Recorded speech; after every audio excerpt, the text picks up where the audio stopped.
I am chair of the Susquehanna Valley chapter of the Climate Reality Project, and I live in Lewisburg. And we will go to Mark. Hi, I'm Mark Berg. I'm in Gettysburg, member of the Susquehanna Valley chapter, looking to start a Harrisburg chapter. Okay, and Jess, you're muted. Do you want to introduce yourself? Hi, my name is Jess. I'm calling in from Pittsburgh, Pennsylvania. I'm here representing Three Rivers Waterkeeper in Pittsburgh. Thank you, Jess. Courtney? Do you want to introduce yourself, Courtney? I'm actually going to pipe up for her. Oh, it is coming up as me. Okay, I was wondering why Courtney was on this call. For some reason, it's logging me in as her. Okay. Even though we share no information. So I'm Danelle. I guess my picture is showing up as Courtney though. So I'm just here in support to see what I could do to help out with any of the projects that you guys are working on with Move Past Plastics. And Danelle has helped with the Break Free from Plastic Pollution. She helped with that big initiative. It was a national-wide initiative with a whole bunch of other organizations, and she helped with making two 2-minute videos and a big art build poster. And our final person here today, Janik, introduce yourself. Hi, I'm Janik Narayan. I'm here from Dallas, Texas, and I am an artist, and I am partnering with my dear friend Tamala to see how we can raise some funds to do more testing, more projects, and move MPP forward. So, and make a small, teeny tiny contribution on my behalf to things getting better for the planet. Oh, thank you so much, everybody, for coming for this very, very important campaign. And we have made a lot of progress, and we'll be launching the PFAS campaign soon. But we'll go ahead and let me share my screen here, and we'll get started. Janik, thank you so much for being able to make it. I know you have been so busy, and you just got back from India and with your grandchild and everything, and I appreciate you taking the time to come this evening and work on this with us. No problem. Right. My pleasure.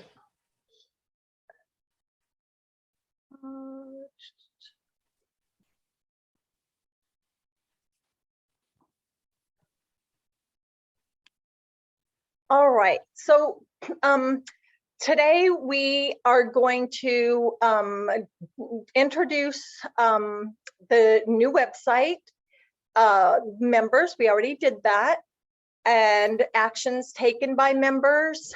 A quick, and it'll be a super quick because I'm gonna skim through the recap of 21 and just tell you to basically go to the website and talk about some of the things we've done, and then we're going to go into our new business and focus on our PFAS campaign.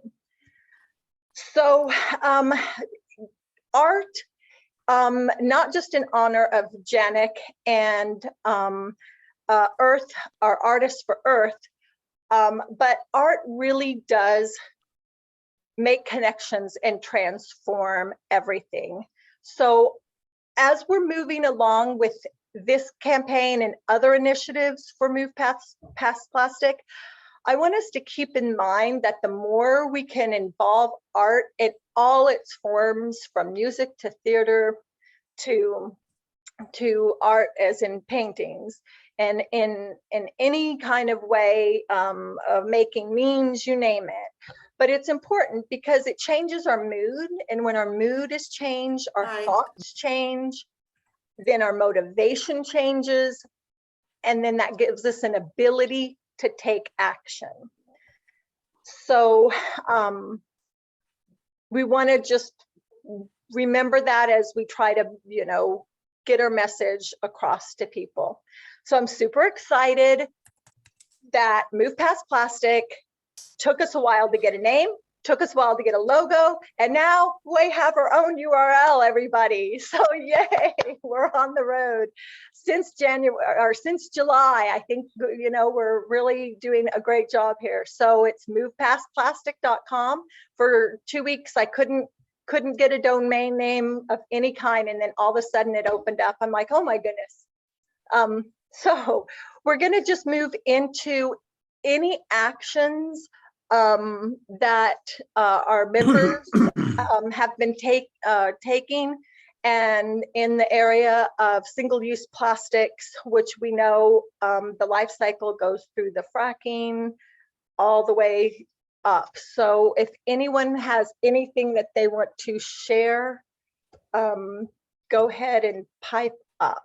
Anything you're working on that you want people to be aware of, whether it's what Move Past Plastic is currently doing, or you'd like Move Past Plastic to do, or you're doing on behalf of Move Past Plastic, go ahead and let us know about it. Well, I'll start. I don't know how many people know that there has been a new release by Environmental Working Group of businesses and facilities in the United States that are using and emitting PFAS. And it is now 120,000 businesses and military bases and everything they can think of. I do have that list. There's 3,073 in Pennsylvania. And I broke it down by town so that you can take a look at it. It is something I think we can use as we go forward, and maybe target some people or know where if we want to test water or things like that. I did do a water test on my own water and found 5 different kinds of PFAS in my effort borough water for a total of 18.3 parts per trillion, which is not good. Okay. Jim, we're going to get into the PFAS end of it in a little bit. A lot of the people might not be familiar with it, so we're going to give them some background information first. Anybody have anything other than PFAS that they're dealing with that they want to share?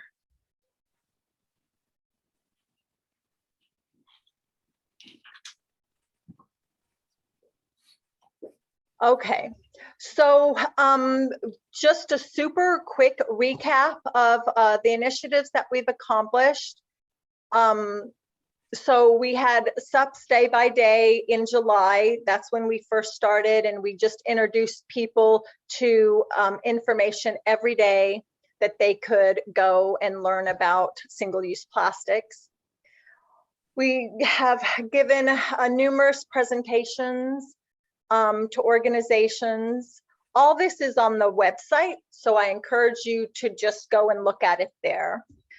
This is the poster that Danelle helped with numerous other people. 14 Move Past Plastic members are in this poster. And these are 2 videos that we put together for the Break Free from Plastic Pollution bill. And then we did a monitoring and protection for the Conegonut Creek. And that was series 1, and we'll be having series 2 coming up later in the month, probably. It depends on weather.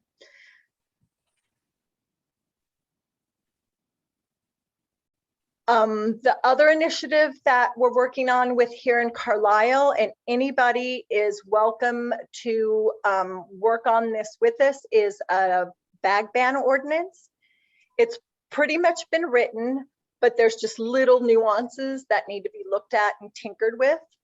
So I know Sandy, you know, I shared with you, and I can share with you the actual ordinance, because I don't know if that hasn't been publicized yet, but you're welcome to work with us on that. And any municipality, wherever you're at, if you want to do a bag ban, you know, let's not all recreate the wheel. We'll just put in, you know, your own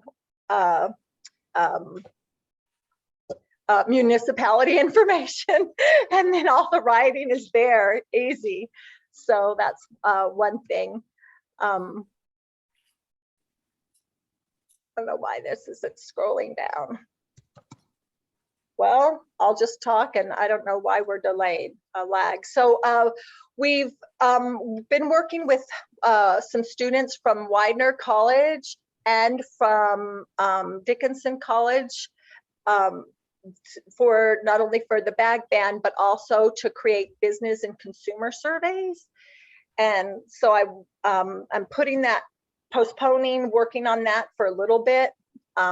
But that's the other thing that we're working on if you're interested in doing that. So now we're going to get into our third big campaign initiative that we're working on, and that's PFAS Forever Chemical. So these are bioaccumulating chemicals that don't break down. They're very strong bonds, and they build up in organisms, in bloodstream, and in plants. It's in our water, air, and soil. 97% of all Americans have PFAS in their blood serum. And they are everywhere.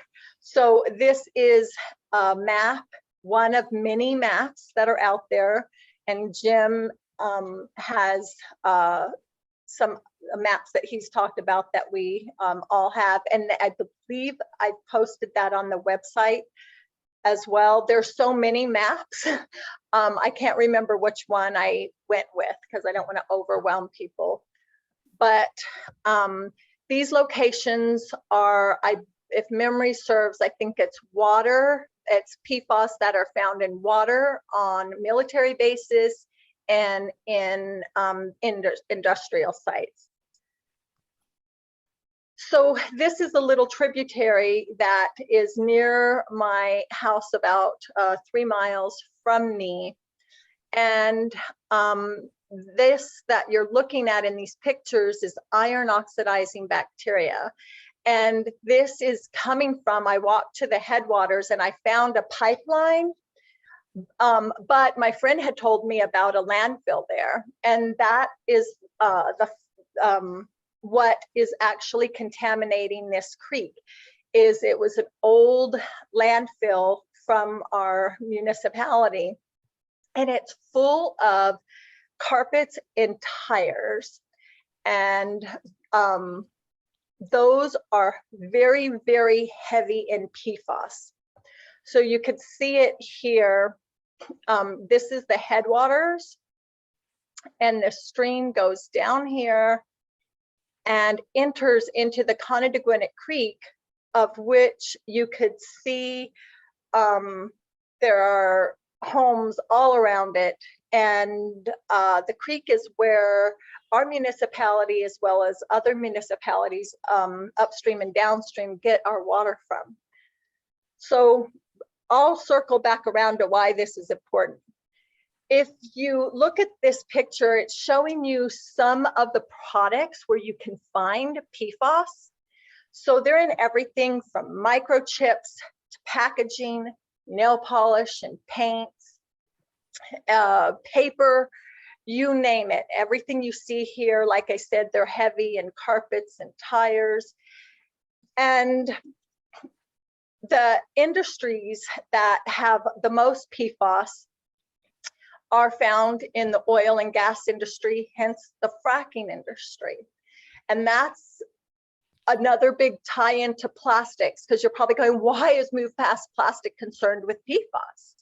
Well, because the creation of plastics comes from ethane, which is its food stock, and that comes from fracked wells, and that's coming from the Ohio River Valley and that upper Pennsylvania. It also comes from in Texas and other areas throughout the country.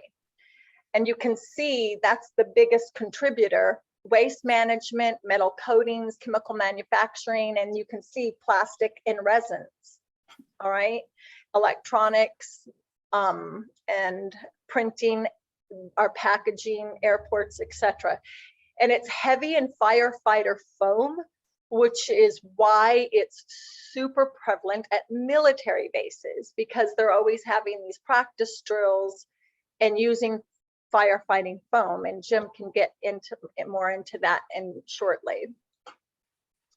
So some health risks that are associated with PFAS through animal studies are a lot of things to do with your liver and pancreas and your mammary glands, depressed immunotoxicity, and it's, like I said, it's in your blood serum. This shows you some of the human study impacts. So it's going to impact your thyroid, your blood cholesterol, your ability to respond to vaccines, fertility, blood pressure, and it impacts physical development, and even they're finding some in cognitive development as well. And there's some studies that I'll have available for that. So currently, the EPA does not have regulations. They have what's called the health advisory. Just 4 or 5 years ago, they had it at 400 parts per trillion. Now it's at 70 parts per trillion. But this is just an advisory. It means absolutely nothing. They are just beginning to start testing for PFAS. They've known PFAS have been hazardous by the creators who made PFAS back in 1930s and 50s, which 3M and DuPont, they made it originally to coat the tanks for World War II.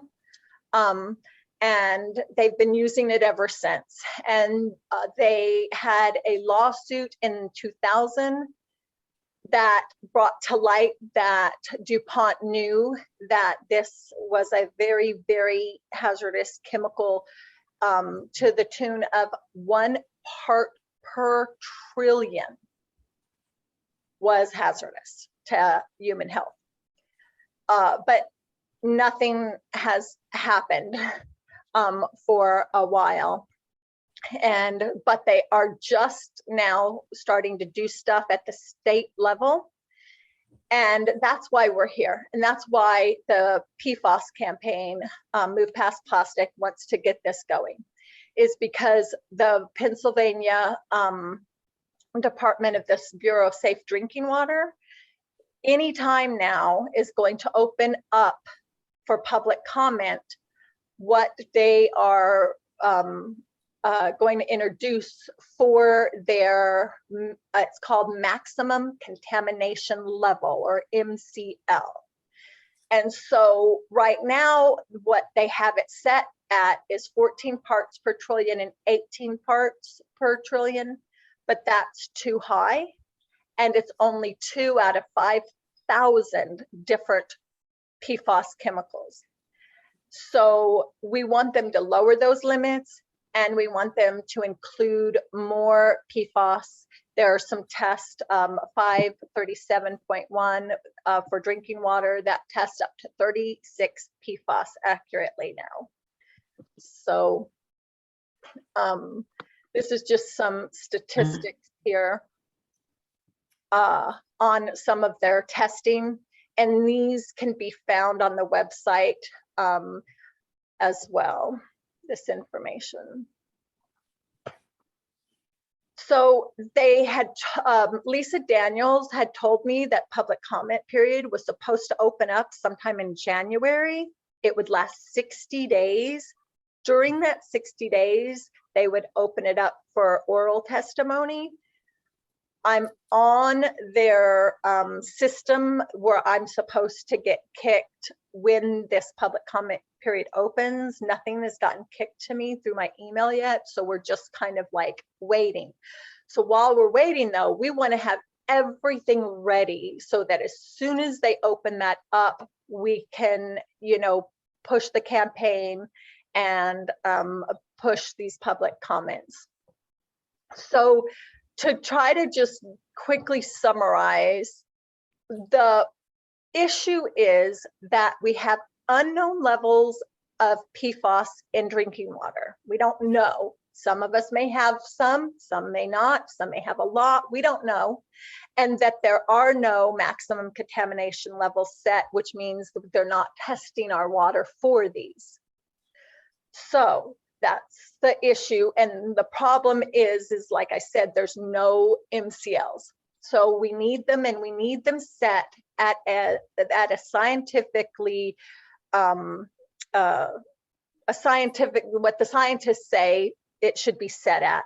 And I'll go into that a little more in a minute. If we don't do this, it's now get them to lower the levels and to test more of them. It's going to be a big issue because it's taken them 4 years to get to the point to where we're going to have a public comment period.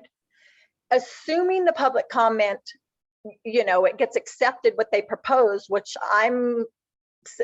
me and a whole bunch of organizations are saying, well, we don't accept it, we want you guys to change it.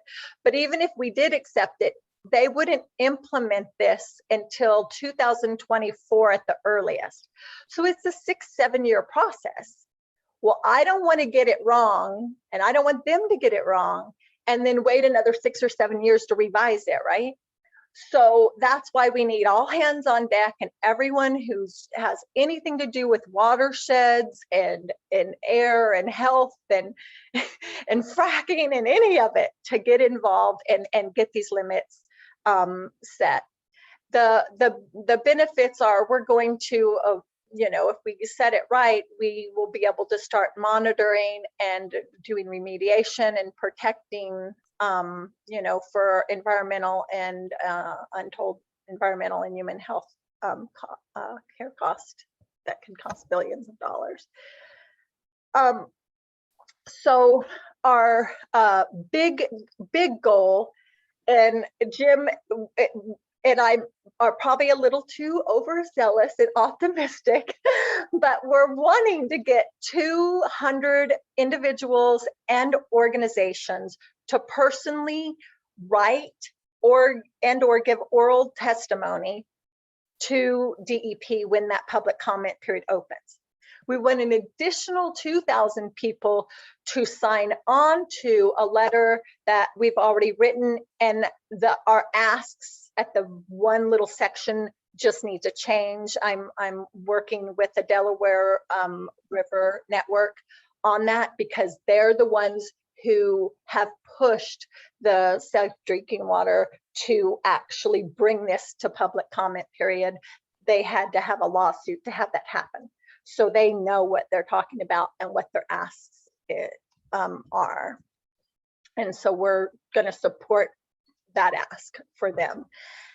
Our stakeholders are, of course, the Department of Environmental Protection, any scientists, any doctor, municipal leaders, drinking and wastewater managers, watershed groups, local environmental leaders, businesses and residents. Like really everyone's impacted, right? It's in all of our blood. So our objectives are to secure money for monitoring in the form of grants and any Move Past Plastic membership donations will go toward this campaign. We want to educate our audience about the hazards of PFAS and disseminate the PFAS test results to our audience, and to share this information with DEP to help support our ask. Some of the problems and challenges that we face with this is that our audience, our stakeholders, they haven't hardly heard of PFAS, no less know what it is, and how important the issue to address the issue is. I went to 2 local farms that were right next to that river downstream from where that contamination was. And I had found an opportunity from Penn State Extension for testing private wells. In Pennsylvania, private wells are not tested. And there's no requirement to make sure that that water is safe. So that you know, I don't know if you guys are in different states, if that's the case in your state or not, but that's what it is in Pennsylvania. So I told them, I said, there's this opportunity through Penn State Extension to have your well water tested for, you know, this chemical. And I gave them a spiel of what the chemical was and, you know, a little bit of information about it. And I said, you know, would you like to have that done? I can just pass you the information. I don't have to know anything about it. If you test, don't test, what the results are, just may I give you the, you know, their contact information, basically. Both farmers said no. They said, I asked them why, and they said it was because their municipality's water is fine, and if it wasn't, that they would be informed, and you know, that they expect, you know, basically DEP and the government to tell them if there's problems and to take care of them, and they don't have any health problems, so there's not a problem. So that's kind of where the mindset is. Now, I also contacted several municipalities, waste and drinking water directors, and they have barely heard of the name PFAS, but they don't know anything about it other than, yeah, it's something that they should look into. So that's kind of what we're up against as far as education is concerned, and kind of where I'm wanting to outreach is, you know, and where I think that each of us in our area should contact is our waste and drinking water, our watershed groups and such like that, for sure, like at a minimum. So some solutions to this is, you know, doing some of the research, like I just said, so we know our audience and what their knowledge base is. Maybe in your region, it's going to be different. Okay, so to know what kind of that baseline of PFAS knowledge is can help you know how you can reach and where and who you need to reach. So we want to educate our audience about the PFAS, and we want to get everyone with the Pennsylvania PFAS campaign, and also this is happening in other states. So New Jersey is also coming up for public comment for their PFAS as well, and other states can do this. So even though, you know, I'm in Pennsylvania, I'm going to, you know, be concentrating on working for Pennsylvania. You guys can do everything I'm doing and have all the information that Move Past Plastic's doing for Pennsylvania for your state. It's not, very little is going to change. Like these maps will look at Texas, they'll look at North Carolina or in New York, and all the information, the same science is pertinent to anywhere, everywhere. So just keep that in mind. And then, of course, we want to report any of the testing that we do to DEP and to the people for whom we're doing the testing. So Janik, through her generosity, and Artists for Earth are helping with some funds. And then, like I said, any Move Past Plastic donations will go toward this campaign. I've identified 3 labs minimum. I've identified a few more, but I've narrowed it down to some labs that I'm going to talk to in Fearon from Lancaster. They have talked to me and worked with me and helped me so much understand everything. They're great. But So locating the labs and knowing what test to ask for, that was a big part of the research, and talking with Lisa Daniels and other people within the Department of Environmental Protection and the Safe Drinking Water. So some of the research that needs to be done too is to reach out to the waste management department. That's different than the drinking water, because as you saw in that chart, that's really high in PFAS.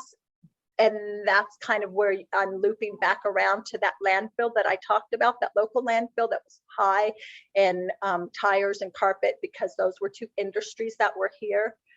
So that is a big outlier in all the mapping that we have, that Jim and I have for this. They include some of the industrial sites, potential PFAS industrial sites. It includes the airports. It includes military bases and the few places where they have tested for drinking water. But something that's missing is it doesn't include, there's one that does include landfills, but not legacy landfills, right? So I have one dot for my current landfill here in my municipality, but it's missing 4 legacy landfills, of which one is that I showed you with that stream. So that's something that each of you can look for in your municipality, are legacy landfills in your landfill. Okay. So one of the ways that we're going to be educating people is if anyone wants to work on creating a PFAS survey, because surveys can give you information, but they also can educate the people who are taking the survey by taking it, right? And it depends on how it's written. We're doing PFAS presentations. So I've started a compilation of lots and lots of slides. And so if you guys are interested in working with me, and then everyone can have at least a starter slide, and then they can tweak it and or rearrange it and extract in and out stuff to do presentations. Yes, you can, and call me for your group to do a PFAS presentation. I'd be happy to, but I want everyone to feel like they can also present to their church group, to their environmental or watershed group too, and feel comfortable with that if you would like to. We are going to, I'd like to have 3 watch party conversations. One for The Devil We Know, Dark Water, and Groundswell Rising. Richard Cohen has already given us permission for a watch party for Groundswell Rising, which focuses on the fracking aspect. But as you can see from this discussion today, it's just all tied in. And just do local town halls and presentations. So we, Jim and Danelle and some other people from Halt the Harm, Raina and Kevin, have been working with me on our big petition letter to DEP that people will be able to sign on to and add their other inputs. So I have that available for everyone to look at. So what we need to start doing is, and I also have some of the emails, an email to residents, and then another one to more like leaders who are in the waste and drinking water, who might have a little more knowledge. Their content's just a little different there. But so those are ready to go. So what we need to start working on is letters to the editor. We need to start working on,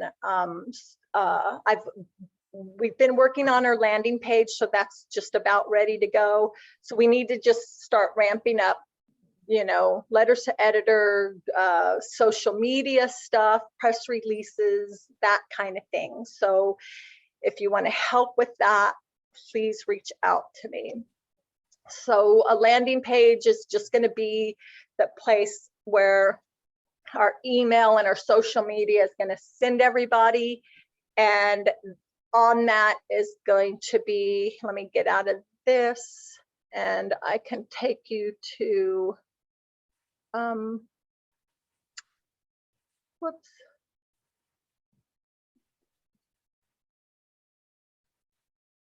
Now I have to.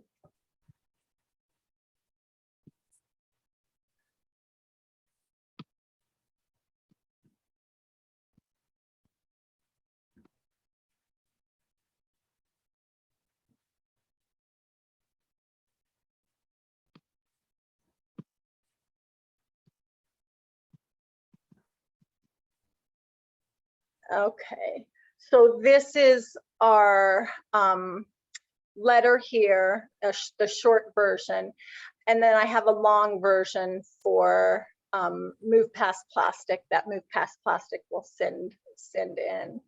But this will be what everyone who goes to the landing page can sign on to and or add to what else they want. And then these are some of the email messages as well.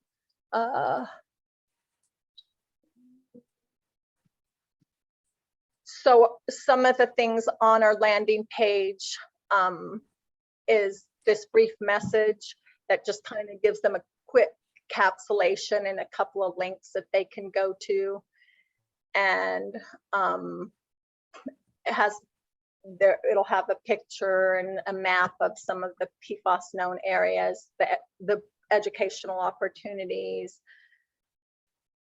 and that kind of thing. It'll have some other things. So there's that. So back to my slides.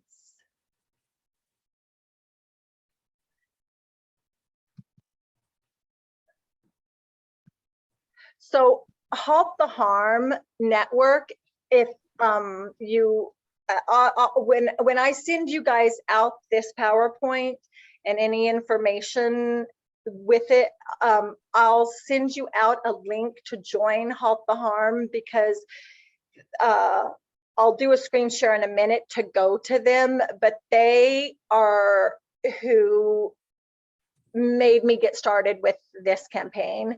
I did it was called the PFAS Accelerator course, where you learned everything about PFAS, and it was actually, you didn't learn that much about PFAS, but they taught you how to do a PFAS campaign, and then you had some people who came in and told you some things. And then I've just been like on an explosion of research myself, but they are amazing. And it's a networking group, and for whatever you're working on, and they're just, I can't say enough about them. They are so talented and so on top of things, and amazing. So they're helping us get this campaign going and get it launched and its landing page and everything. So they're very critical. So so I'm going to stop my screen share now, and then we're going to stop for questions, and then we're going to bring Jim on. Did it stop sharing, guys? I don't think it did. I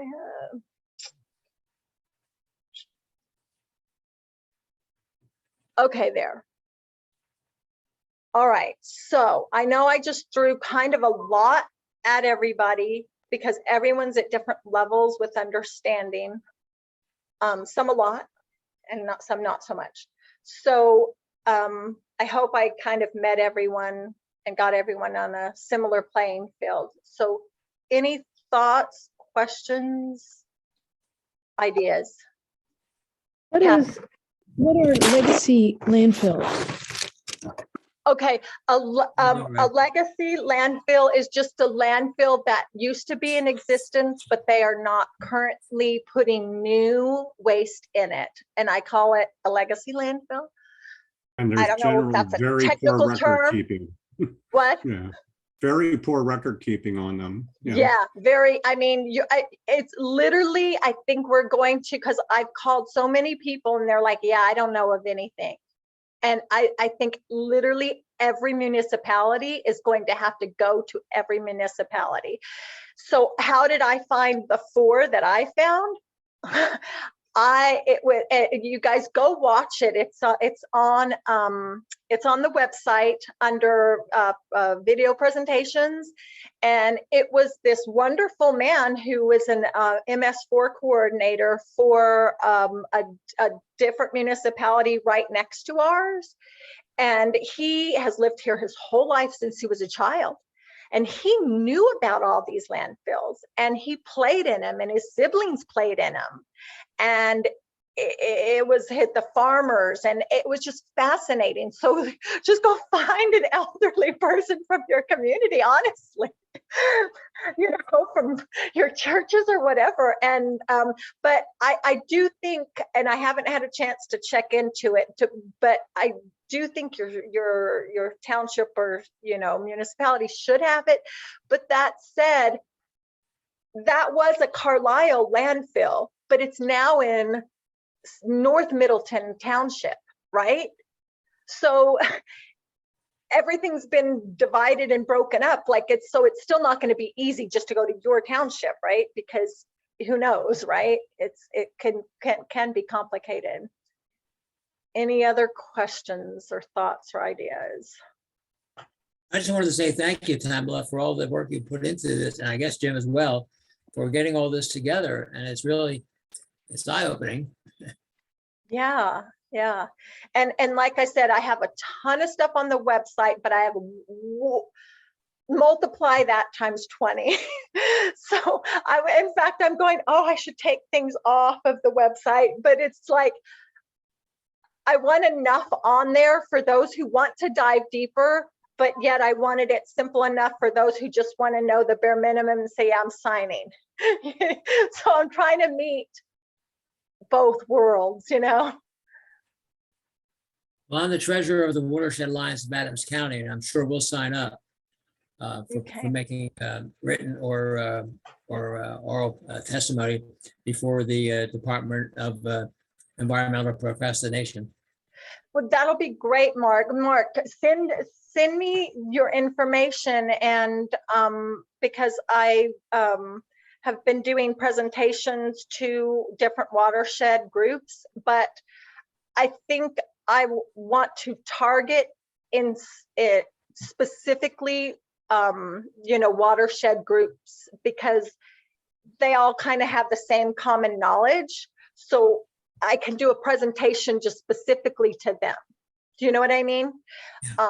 So if you send me anybody who has watershed groups in your area, send them to me. So when I send that out, they can come on board with that presentation that's geared to just watershed groups. Well, we also have a monthly column in the local paper about environmental issues, and I can certainly write about that. We also have our Facebook page and our email list to get the word out on this. We're going to we usually do a presentation at our annual meeting, and now I got a problem. Do I want to do it on climate reality or on PFAS? Yeah, isn't it a dilemma? Mark, I am giving PFAS presentations to climate reality chapters all over the country. Tomorrow night, I'm doing Detroit. Yep. Yeah. So because I advertised on their website, and it's tangential to what Citizens Climate Lobby does, but it's very important for water quality. So a lot of people are interested. Yeah. So happy to. I call plastic the keystone issue, and when you see the list of presentations that you can select, that's one of them. But PFAS is right there. It's you guys know what a keystone species is, right? It's a species that if something happens to it, you add more or less, it's going to impact all the other species, and even not only impacting biotic factors, but abiotic factors too. So, and that's what plastic is, and PFAS is right there. So How expensive is the testing? We do testing of streams regularly in It's the county. expensive. It's about $400 per Per test. test? Per test. Yeah. It's, And that's what I'm hoping that I can jump in and we can, the promotion and campaign that we're doing to, my art. I have 24 pieces and you can see on her website, it's there. And $50. And if all 24 sell, that'll be $1,200. That means 3 testings can be done. Yep. And I'm trying to do whatever little I can from here. And so do check that out. And we're all in it together. yeah. I would also say with Janek's work, that main draw is that she's offering this gorgeous artwork at an insanely reduced price just for people, for the money going towards this particular organization and goals. So it's definitely worth promoting and getting those purchased and taking advantage of that now, because they're really beautiful. Thank you so much, Danelle. Thank Yeah. you.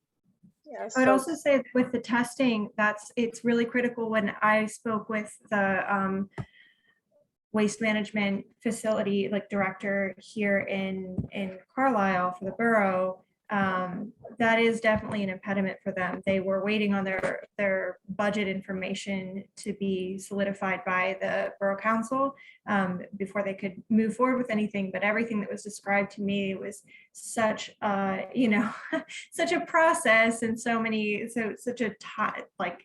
time constraints and or demands. And so if we can they don't have any collected data on PFAS for the area that has been released by the regulatory bodies. So if we're able to provide some of that information to the borough council to kind of highlight how important this issue is and expedite it's being addressed, then that would be excellent, because otherwise it's going to be a very long time before they're going to have money and resources allocated for this specific testing.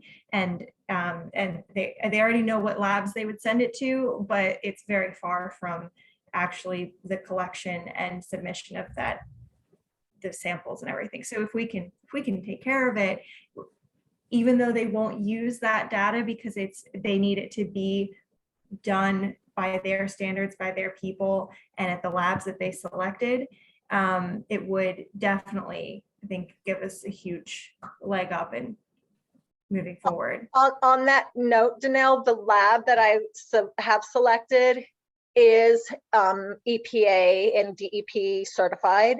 So the labs, the results will be accepted by DEP. That's why they're so expensive. Right. So, Okay. so yeah, so that's why I'd rather pay the money and have it be right and have it, than not. So Yeah, definitely having the credentials and that weight Yeah. behind it, for sure. yeah, it's got that weight behind it. Jess. Lots of thoughts in there, I can tell.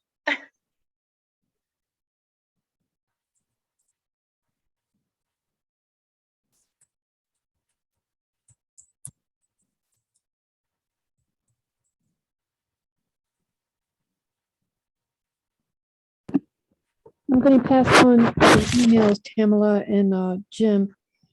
In Greenbelt, we're fighting the Bureau of Engraving and Printing move to BARC, Beltsville Agricultural Research Center. And I'm going to pass on your emails to see if you might help out with fighting this issue. This is one of the issues that we're fighting with the BARC. We're also fighting maglev, the magnetic train that they're trying to push into Maryland. So, okay. Okay, Mark, before you leave, do you have anything else that you can think of or need real quick? Before Well, you look head at all out? the information, all that information you have on the landing page and everything else. And we Okay. have the February column in the local paper, the Gettysburg Times, which I write about for one, and I'll bring it up. We have a board meeting tomorrow, so I'll get them on board with the whole project. Okay, do me a favor. Everything that you do for this campaign, throw it my way so I can, keep track of it and, keep letting other people know. And so when you do write, whatever you write for the column, send it to me and I'll catalog it. And, just want to keep everything that we're doing together, because then other people can use it, look at it. Okay, great. Well, Okay, thank you, Mark, so much. I look you. Bye, all. forward to and make sure your phone number's on there too, Mark, okay? Will do. On your email. Bye. Bye all.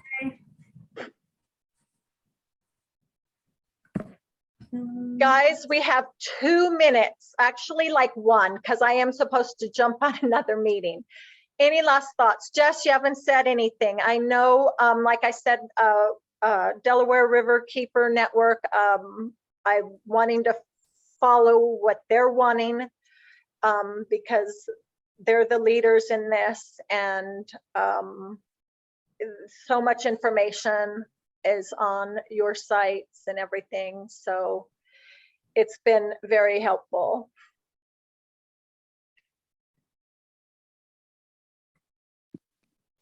Yeah, I mean, I don't know if I have anything to add right now as we're coming up on the end of time, but just reach out to us if there's anything that we could do, and we can see if we have the capacity to help in any way.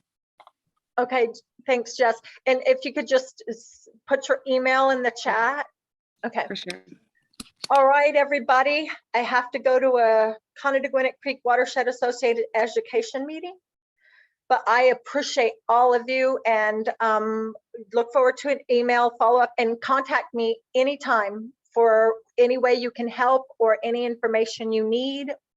Let me know, okay? Or anything that I can fix or do wrong with the website, any recommendations, because I just got that pulled together. So, all right, everyone, bye. Bye, thank you. Jim, you'll be on deck next meeting, all right?